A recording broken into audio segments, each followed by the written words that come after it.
Learning Unplugged. Hi there and welcome back to another episode of Learning Unplugged. My name's Lucy and this is Jenny, and today we're going to be talking about education, coaching and feedback, and a little bit diving into OFSTED and how that means for schools and parents. So hello, welcome, how are you? I'm good, thank you very much. Do you want to just start off by kind of introducing yourself, like what you're doing at the moment, how you got into all that? Absolutely, yeah, my name's Jennie Davis. I'm an organisational development specialist, which I've been doing for about 35 years now. I've worked in learning and development in a number of organisations and have worked independently as a consultant. So I work with organisations across almost every industry and at all iterations of development. So from new startups to large multinational organisations, and I support people with effectiveness really. So I either work with at an organisational level to help them think about their strategy, their culture, their values, their governance, and how they're running their organisation as effectively as they can from the people side of things. Or I work with individuals to help them think about what they can do in different ways to get the results that they want. So either through leadership development or coaching, behavioural skills training, anything really which is about helping people get the best of their potential. Yeah, and how did you kind of get into that? Like, what was your background? Interestingly, when I first left school, I was studying law. So Oh, wow. At that point, I was working at the magistrates court and studying law on a part-time basis. And my career was going to be a law all the way there. But that meant that I needed to spend a lot of time in court, which was very quiet and silent. Not for me. Not your kind of land. Not for me at all. So I'd always been interested in what back in those days was called personnel, and applied for a job with a financial services organisation in Bristol. We had lots of them at that point in time, and so kind of went in at an entry level. Then went to university part time instead to do my personnel development qualification degree, and have just then kind of taken that trajectory through various different organisations till I was the head of people development at the Summerfield Supermarket Group before we merged with the cooperative and we closed down our headquarters in Bristol, and then went and was the head of organisational development for OFTSED for 5 years. So worked all over the country there because my team was kind of based in different parts of the UK, and was doing that role there before independently setting up my own business about 10 years ago. Wow, I mean, such a long back catalogue of different routes and different kind of jobs and things. So kind of touching on that kind of OFSTED kind of role then, how did you what was your role? How did you kind of support that kind of plan?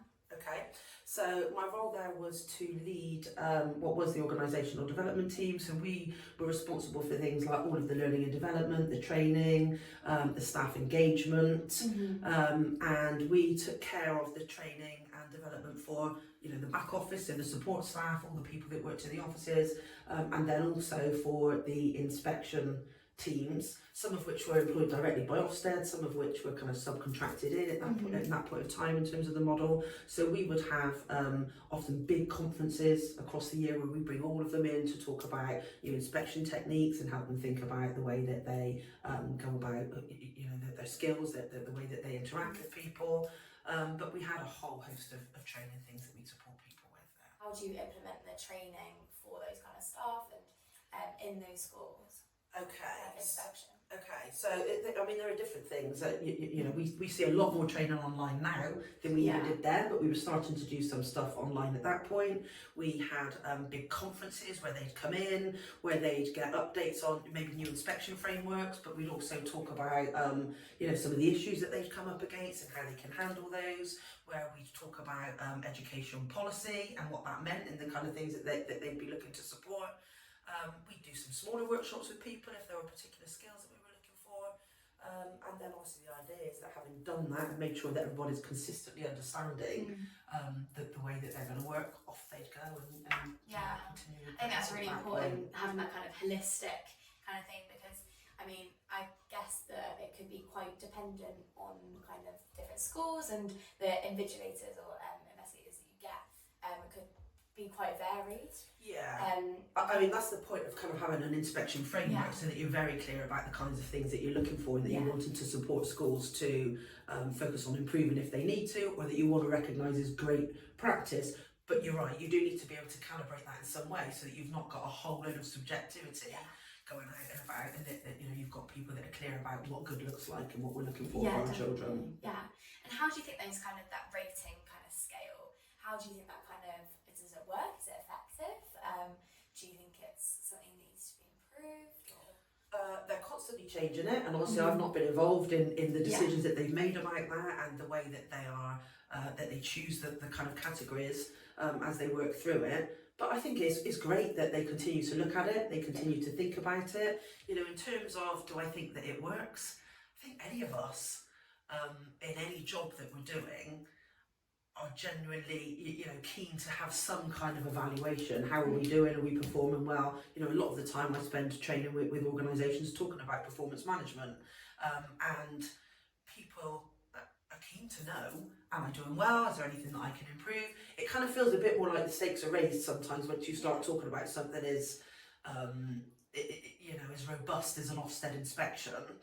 And I'm not sure, I know that when that's coming, the schools are like, oh no, or you're at any institution, not just schools, you know, any learning institution which know that they've got an OFSTED inspection coming in. I know that the nerves are there, it feels like the stakes are raised. But actually, you know, the process of it, of taking stock of where we're at and how we're getting on and what we're doing well at and where there may be some gaps that we can improve, can only be a good thing. Definitely. That kind of feedback, I mean, as you've kind of said, that's kind of integral for anything, no matter what job role you're in, no matter what you're doing, if you're a student, if you're working. Absolutely. You need the feedback in anything.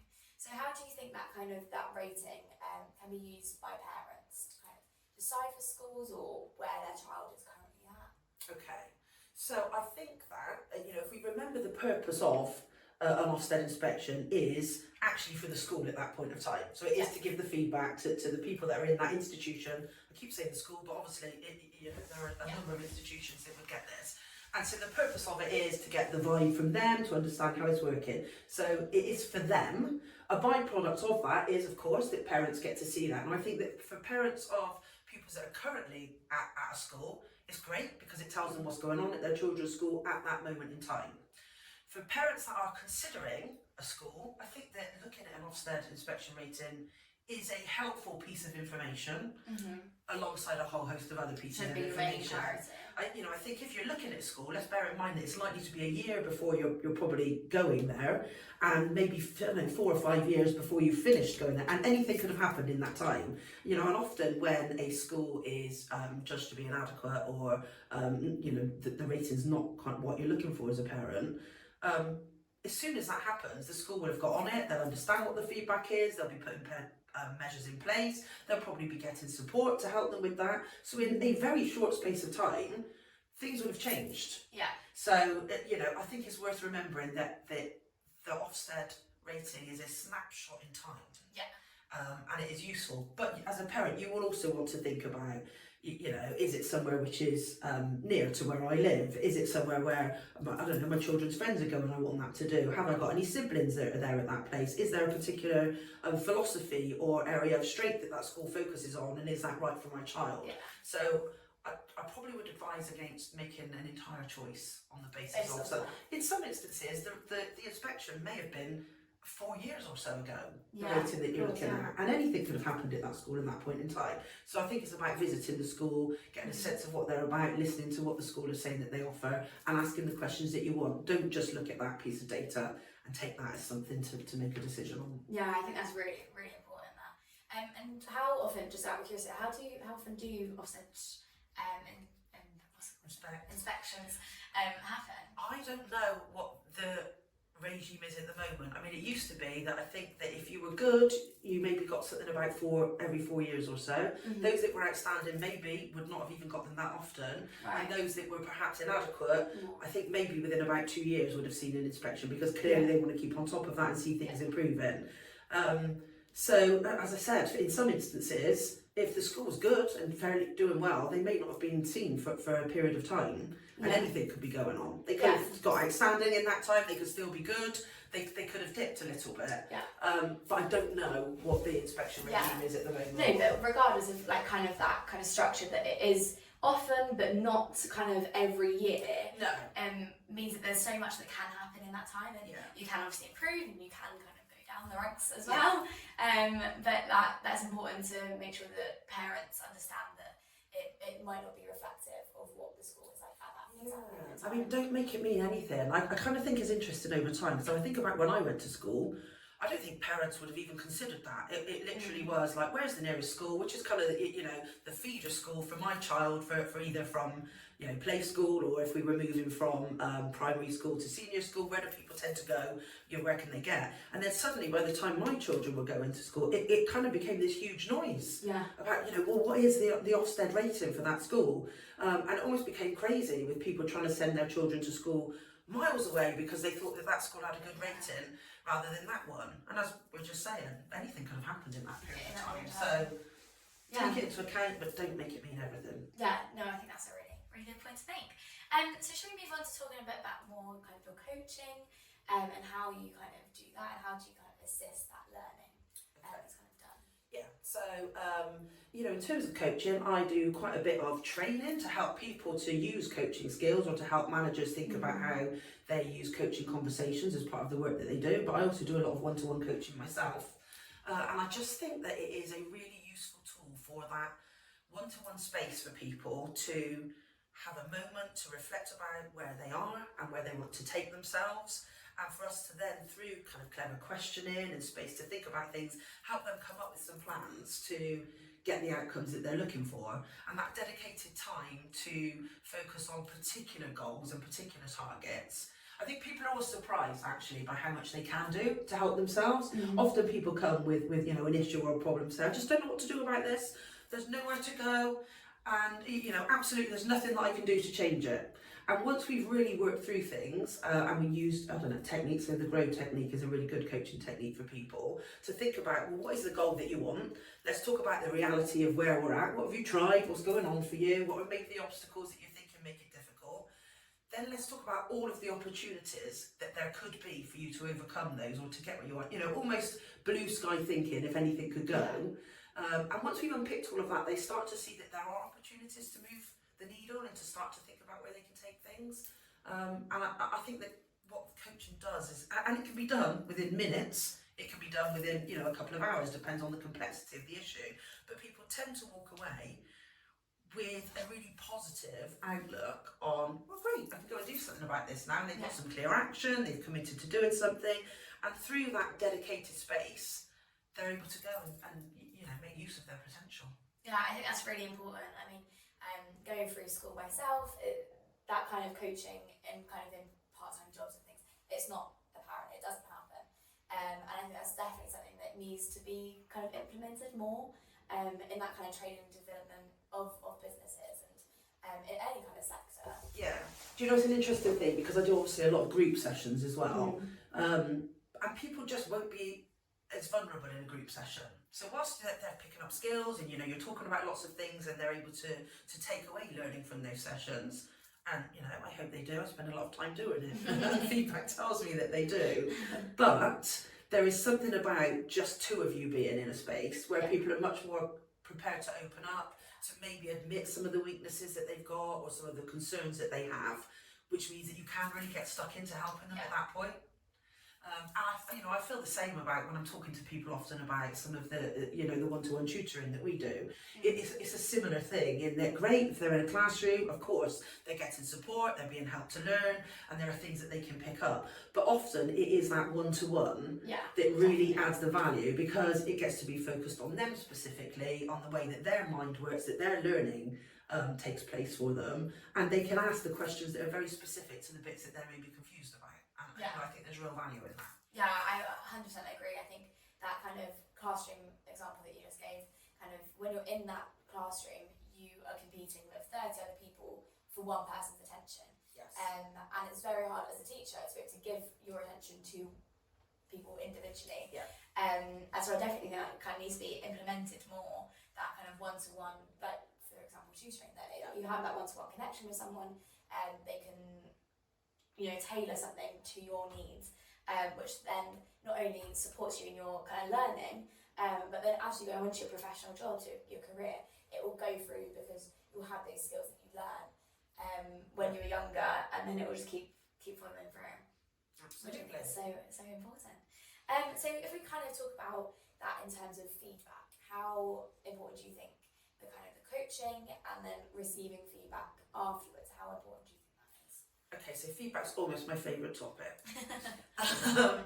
Purely because I think if people can get to a place in life where they are comfortable receiving feedback in a way that they're not defensive about it, or even asking for it, soliciting it, then we get the opportunity to just learn so much more about ourselves, to think about where the impact that we're having on other people, to think about our own knowledge and skills and how we're applying them. So when I'm doing work with companies, I spend huge amounts of time talking about creating a culture of feedback and a place where people have got the skill and are willing to give feedback as well as being open to receiving it. And in terms of learning, then there's nothing better, is there, than saying to somebody, how am I doing with something? Yeah. I quite often tell a story. In fact, I was telling a group yesterday about this, and I remember this from probably about 30 odd years ago, being in a big seminar with a CEO of a company, a big UK company, and he'd talked about how for a period of time, he'd kind of risen up through the company to become the CEO, but for a period of time he was really stuck in his career. And he kept applying for jobs and just not getting them, applied again, didn't get them. And each time he'd kind of say, well, why haven't I? And people would say, oh, there was just somebody else, and he could get nowhere. Till eventually, at one point, really frustrated, he'd said to somebody, I really need some feedback. And they'd given him some, and he said it was really practical, really useful. I could take it somewhere and do something with it. And from then on in, was able to, build his career to become the chief exec of it, but only through hearing what could I be doing differently, what could I be doing more of, and somebody investing the time in helping you to know what that looks like. I was speaking to one of our students a couple of weeks ago, and they'd said that they were looking for some support with their learning. I think it was for A level actually that they were looking for some support with, and the teacher had said to them, look, you're just not quite getting the points that you need or the marks that you need because you need to do some more critiquing. And they'd said to them, what do you mean? Yeah. Well, just critique some more.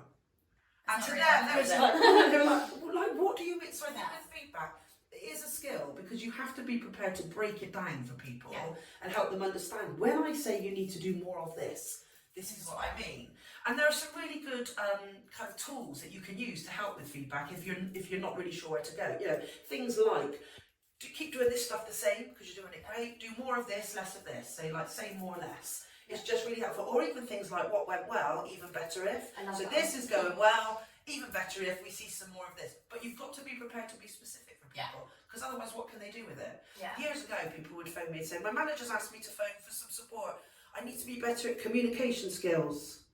And I'd be like, okay, like what? What do you need to be better at? Well, they're just their communication skills. And at that point, I don't know if I'm helping them to be better at listening, better at the way that they speak with people, the way they influence people. Is it that they need to stand up on their feet and be great at presenting? And until I know what they mean by communication skills, how can I help them?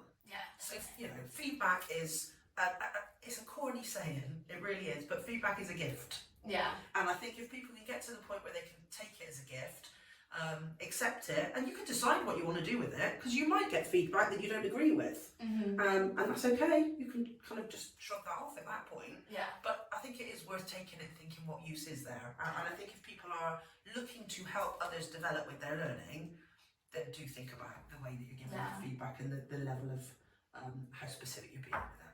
I think that's so important, what you're touching on there about kind of the listening and taking it on, but equally not being defensive, and giving constructive criticism as well. Everyone needs feedback, as we've kind of just said, but you don't want to be in that kind of manner. It's like, well, you're doing that wrong, and that's kind of it. You don't want to be standoffish. You don't want to be. You've got to be encouraging, and sympathetic towards their situation and their personality types as well. Absolutely. I'm sure comes into it. It completely does. It, thinking about the person that you're giving it to and the way that it might land well is critical. And you're right. It's about talking about kind of the behaviour or the skill, not about them personally. So we're not looking to say to somebody, well, you're rubbish at that, or you're doing that completely wrong. It's just much more about, if you tried this, it might get you better results. And I think that actually, I was looking at a piece of research again yesterday about the amount of people that want feedback, and it was something along the lines of about 62% of people say that they'd like feedback, at least on a weekly basis. For people that are under 30, it rose to maybe something more like 70%. Yeah. So we had kind of up in the 60s or 70s people saying, please give me feedback. Yeah. And then in that same piece of research, I asked them, and how often are you getting it? And they about 30% of the time. Yeah. So, there's a space for people to be more brave yes, 100%. about helping people and realise that you are doing it to help them. Yeah. Do you think that's kind of that gap then between getting it and wanting it? Do you think that lies with the individual to ask for it, or from a managerial perspective of it should be implemented in kind of standard practice? I think it's both. I think that absolutely it should be standard practice, that if you are supporting anybody in any journey, whether it is, because you're their manager at work or you're supporting somebody with their learning journey, then absolutely you should take stock each time to say, hey, let's look at how we're getting on, what are you doing well, what can we do some more of, and asking people how they think is going as well, so that it's not just you laying your feedback on them, but that you're giving them time to reflect on their own kind of performance in whatever area it is. So yes, you should do that, but actually, ask for it. Again, I can remember a very senior director at an organisation that I worked at that people were really scared of. Like, really, incredible director, but was fairly hard-nosed in how they behaved.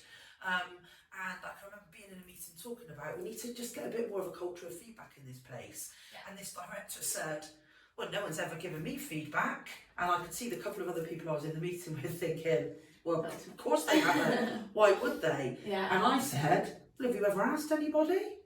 And again, these two other people are like, why is she saying this? Why didn't she just do that? And the director said, I don't think I have actually.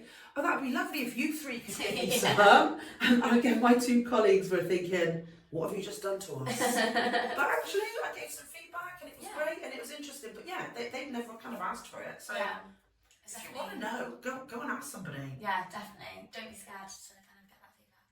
100%. So we'll just move quickly on to kind of your role with Greenhouse Learning. So you are an education consultant. Yep. So do you want to just see kind of what your role is and what you do for us? So the stuff that I do for you is to meet with parents and prospective students who are looking for some tutoring support from us, or where schools or councils have suggested that we've got some space to support people. So I will kind of do that initial meeting with them to find out what it is that they're looking for help with, to find out a little bit more about the student and how they're learning, how things are going for them at the moment, if they've got information about how they're tracking, either they've got school reports or they've maybe done some mock exams recently, what are the grades, what is it that they're looking to make happen, so are we looking to try and support them moving up one grade or a few grades.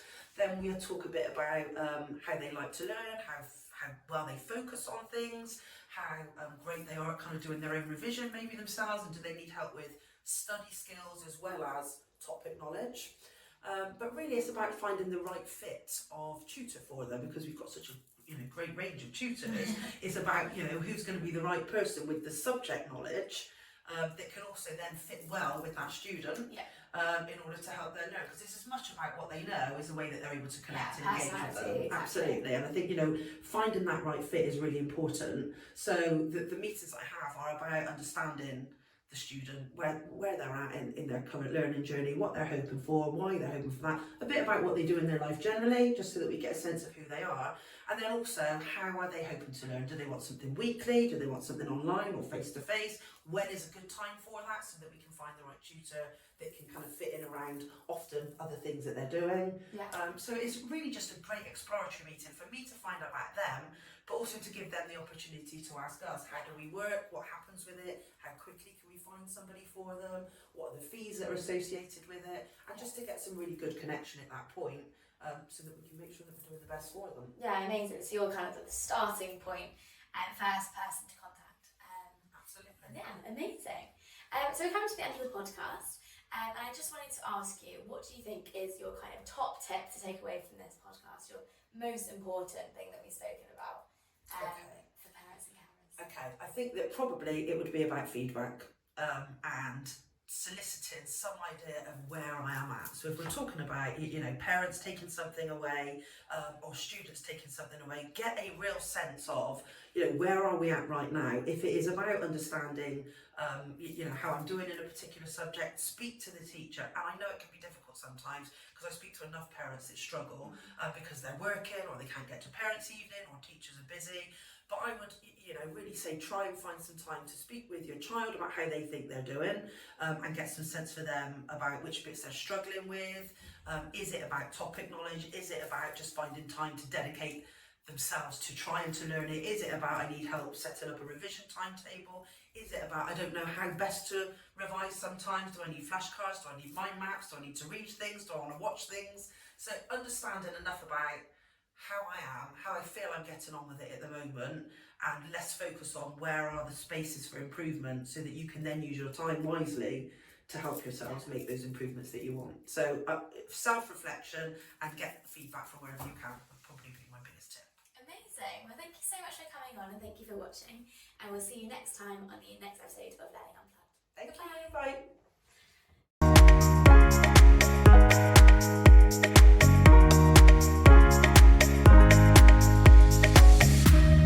Learning Unplugged.